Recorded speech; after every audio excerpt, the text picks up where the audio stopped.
Dans l'agenda d'un chef d'État, il y a des déplacements singuliers. Celui-ci que le président du Conseil militaire de transition, général Mohamed Idriss Déby Itno, a entrepris ce 15 février 2022 en est un. À l'aéroport international Hassan Diamous pour souhaiter un bon voyage au chef de l'État se trouvait le Premier ministre de transition, Pahimi Padaki Albert, le chef d'état-major général des armées, général Abbakar Abdelkrim Daoud, quelques membres du gouvernement, la secrétaire générale adjointe de la présidence, le directeur de cabinet civil du chef de l'État, ainsi que le maire de la ville de N'Djamena.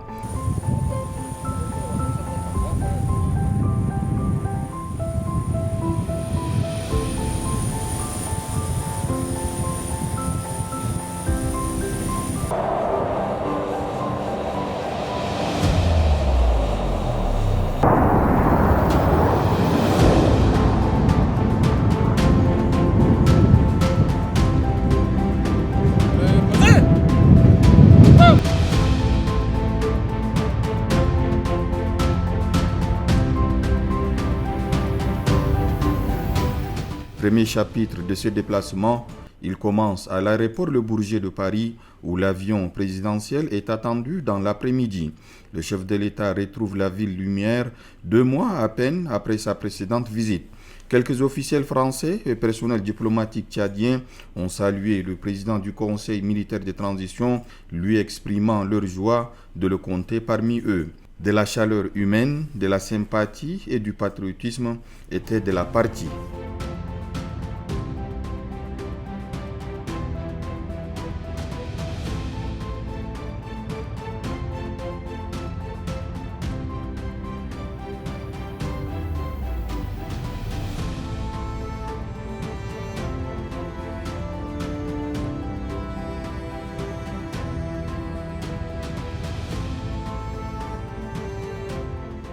Le premier dossier que gère le président du Conseil militaire de transition dans la capitale française est une question nationale avec des implications internationales.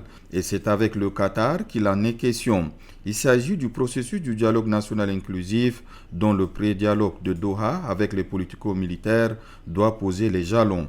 L'occasion est donnée à la forte délégation envoyée par l'émir du Qatar, Tamim Ben Ahmad Al Thani, de rencontrer le président du Conseil militaire de transition à l'effet d'aborder avec lui les derniers développements du dossier sur fond d'intenses préparations.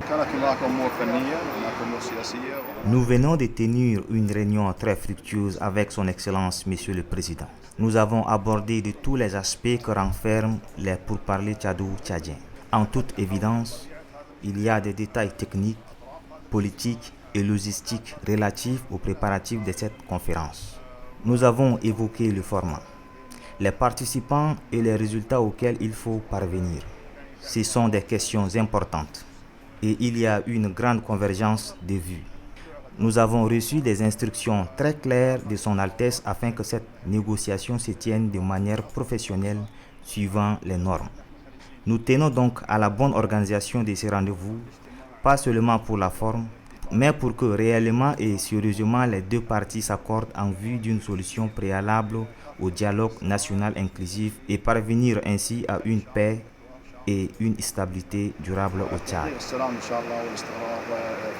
Nous avons décidé de faire un dialogue national inclusif où tous les fils et filles de notre pays puissent se retrouver autour d'une table et de discuter de l'avenir de notre pays sans exclusion. Ça va être un dialogue inclusif. Ce qui veut dire que il faut absolument que les politico-militaires assistent avec nous. Donc, nous avons mis en place ce qu'on appelle aujourd'hui le CETES, qui est présidé par l'ancien président Boukouni Wadei. Il a pris des contacts avec tous les politico-militaires qui ont d'ailleurs accepté de participer au pré-dialogue. Le Qatar a accepté d'abriter ces pré-dialogues.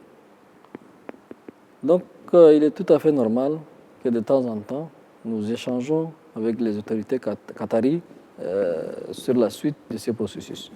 Et aujourd'hui, je pourrais vous affirmer très clairement que le pré-dialogue avec les politico-militaires aura lieu le 27 février 2022 et avec tous les politico-militaires, personne ne sera exclu de ces pré-dialogues. La rencontre finie et avec elle s'éplient définitivement les spéculations qui entourent la question du pré-dialogue avec le politico-militaire. Le pays hôte est prêt. La ferme volonté du président du Conseil militaire de transition aidant, la balle est désormais dans le camp des politico-militaires. La paix leur tend la main et par voie de conséquence, elle tend la main à toute la patrie. Les pendules sont remises à l'heure pour le dialogue national inclusif, mais pas les autres sujets internationaux en ligne de mire de deux grands sommets, objet principal du déplacement du chef de l'État en terre européenne. Le président du Conseil militaire de transition, bien que préoccupé par la bonne marche du processus de la transition, est également sollicité pour des questions internationales au regard de la place qu'occupe son pays et son statut de président en exercice du G5 Sahel. Moussa Faki Mahamat, président de la Commission de l'Union africaine, est reçu en audience. Sur la table, le mini-sommet de l'Élysée sur la sécurité au Sahel et le 6e sommet Union africaine-Union européenne.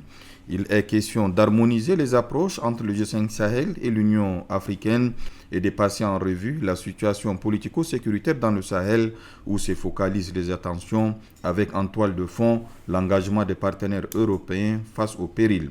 De cet engagement, il en a été question au dîner de consultation et perspectives d'engagement au Sahel. Chefs d'État africains et européens, dirigeants des instances africaines et européennes et toutes les sommités impliquées sont au rang des convives du président Emmanuel Macron, le président du Conseil militaire de transition, président de la République, chef de l'État, auréolé de son titre de dirigeant d'un pays pionnier dans la stabilisation de la région d'une part et de président en exercice du G5 Sahel d'autre part, se joint à ses pairs pour faire valoir la position de son pays, celle des pays membres du G5 Sahel et éclairer ainsi la rencontre de sa riche expérience, lui qui était commandant second des Fatim, forces armées tchadiennes en intervention au Mali, déployé au plus fort moment de l'incursion terroriste au Mali. C'était plutôt un dîner de concertation entre tous les partenaires impliqués dans la lutte contre le terrorisme au Sahel.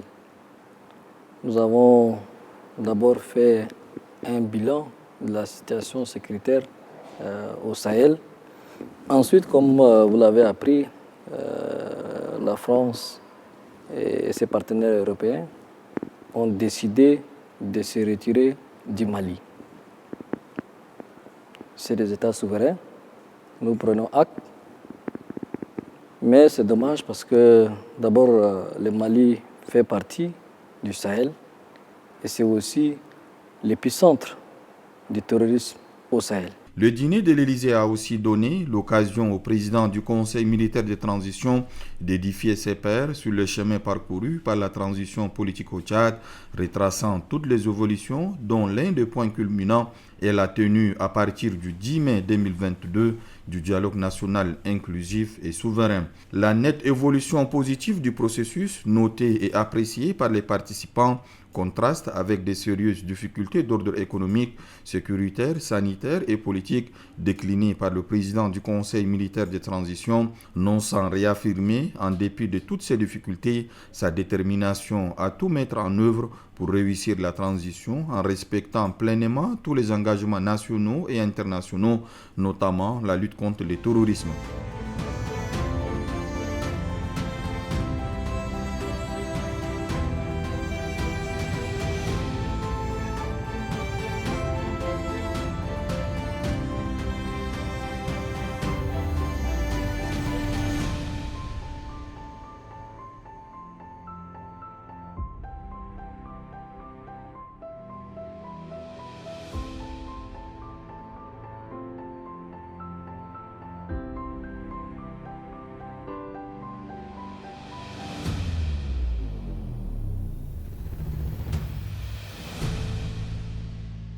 Le chapitre parisien du président du Conseil militaire de transition se referme sur cette note, débute la bruxelloise le 17 février 2022 date à laquelle s'ouvrent les travaux du 6e sommet Union africaine-Union européenne.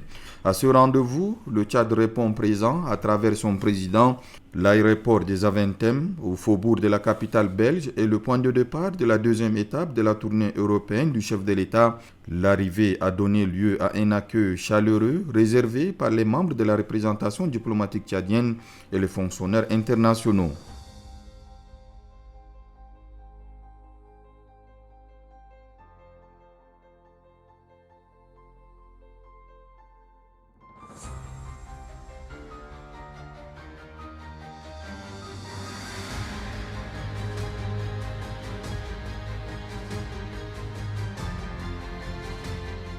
Pour le président du Conseil militaire de transition, le repos n'a été que de courte durée. Les institutions européennes, situées en plein cœur de Bruxelles, ne sont pas loin de son hôtel. C'est là qu'il se rend, comme les autres dirigeants de deux continents.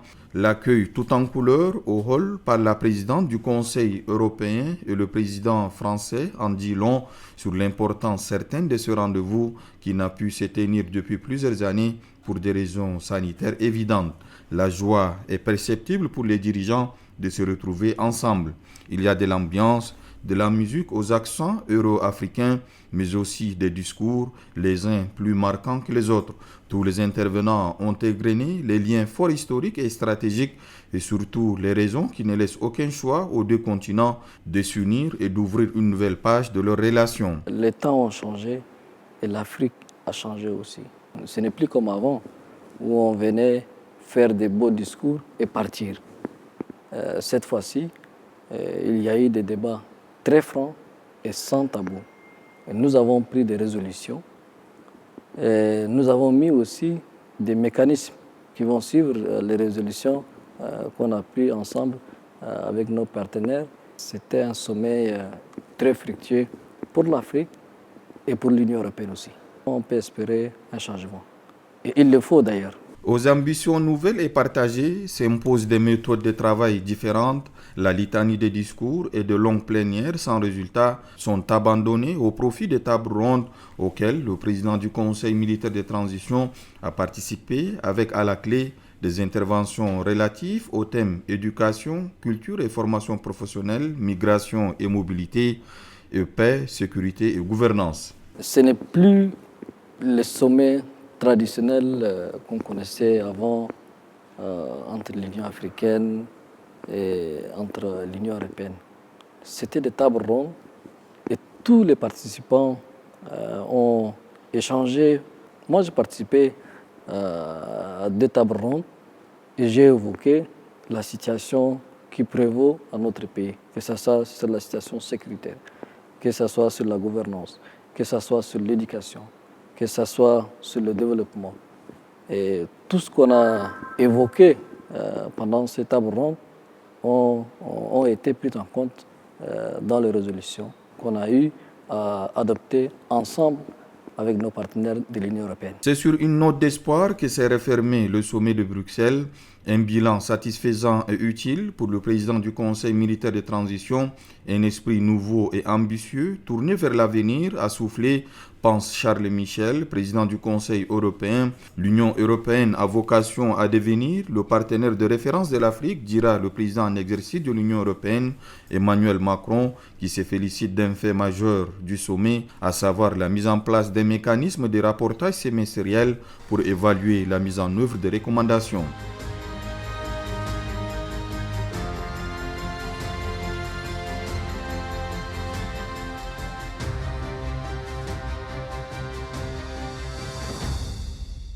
Les grands rendez-vous comme celui de Bruxelles sont aussi synonymes des rencontres en bilatéral mettant à profit leur présence dans la capitale belge. Le président du Conseil militaire de transition, général Mahamat Idriss Déby Itnou, et son homologue de la République centrafricaine, professeur Faustin Archange Touadéra, se sont accordés un temps d'échange. Le Tchad et la Centrafrique sont des États frères et voisins. Nous avons une longue histoire commune. Nous avons des liens de sang. Il est tout à fait normal que de temps en autre, nous nous rencontrons pour discuter, pour échanger sur nos relations, sur nos coopérations bilatérales et sous-régionale. Sur la situation sécuritaire de notre frontière commune. Et je vous assure que les échanges qu'on a eus avec mon frère Teodora étaient très fructueux et nous allons d'ailleurs continuer à maintenir ces contacts. La palette de dossiers du président du Conseil militaire de transition a aussi des accents économiques. Des opportunités de financement ont été au centre de l'entretien qu'il a eu avec Bénédicte Orama, président du groupe bancaire Afreximbank. Il faut savoir que la transition, ce n'est pas une fin en soi. Les pays doivent continuer à vivre. Et c'est ça aussi la continuité de l'État. Donc quand nous rencontrons des opportunités pour échanger avec des investisseurs, cela ne peut qu'être une bonne chose pour notre pays. Et c'est dans cette logique-là que j'ai rencontré le PDG d'Afreximbank, avec qui nous avons eu des échanges très fructueux. Il m'a d'ailleurs promis qu'il va envoyer très bientôt des techniciens au Tchad pour discuter avec les techniciens tchadiens. Et donc, ce qui veut dire qu'ils vont venir investir aussi au Tchad. Et nous allons d'ailleurs leur accorder toutes les facilités nécessaires parce que cela va créer de l'emploi et cela va aussi diversifier notre économie. Cette rencontre était positive pour notre pays.